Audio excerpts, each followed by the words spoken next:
Available for you just a click away at assange.rt.com. Also there you'll find a 20-minute interview with the WikiLeaks founder. You also have the chance, if you fancy, to have your say in the comments section. Read more about how the world reacted to the programme at rt.com. It is exactly 100 days until the Olympic Games kick off in London. But critics say there's already been plenty of running for gold, with the organisers pole vaulting straight into bed with whoever's flashing the cash, despite their dubious backgrounds. RT's Laura Smith now reports on the mixed messages coming from the 2012 Games. Games of the 30th Olympiad in 2012 are awarded to the city of London. They're supposed to be the greenest, most sustainable games ever. But a quick look at the list of partners and sponsors for London 2012 tells a very different story. The way the sponsors are chosen were the ones with the deepest wallets and the least consciences. This is basically an £11 billion public taxpayer-funded advertising campaign for some of the worst corporate criminals in our world today.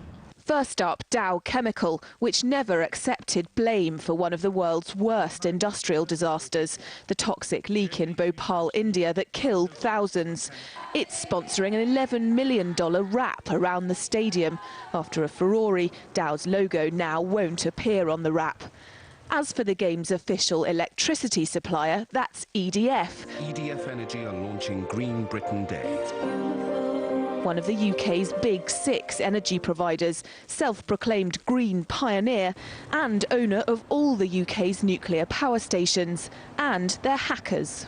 I mean, EDF's been convicted in France of spying on Greenpeace. They hacked into our email accounts and an attempt to undermine our campaign against them. It ought to be the sort of thing that people look to and aspire to, this sort of Olympiad ideal, not sort of grubby hacking and espionage, which is what EDF sadly is well known for. Then there's BP, a major backer and so-called sustainability partner, despite being, according to some, one of the world's least sustainable companies. There's been the Deepwater Horizon oil spill off the Gulf of Mexico.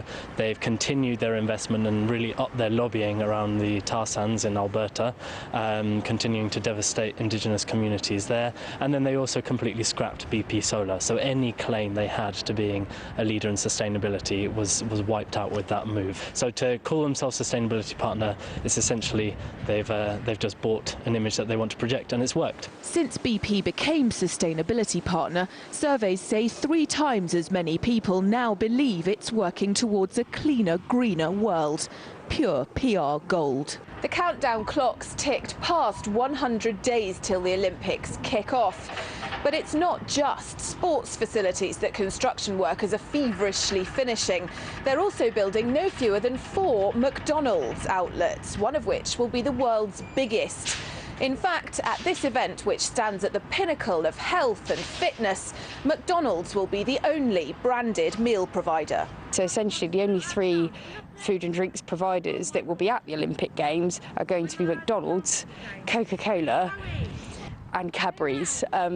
3 companies that are well known for pushing out refined sugars and complex carbohydrates and trans fats into the community. Responsibility for childhood and adult obesity seems very inconsistent with a sporting event which is designed to promote health and physical activity. Senior McDonald's executives make no secret of the fact they see Olympic sponsorship as an opportunity to position themselves in healthier territory.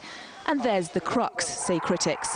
Olympic sponsorship masquerading as philanthropy, when it's in fact savvy marketing, which London's Olympic organisers are more than happy to swallow. Laura Smith, RT, London.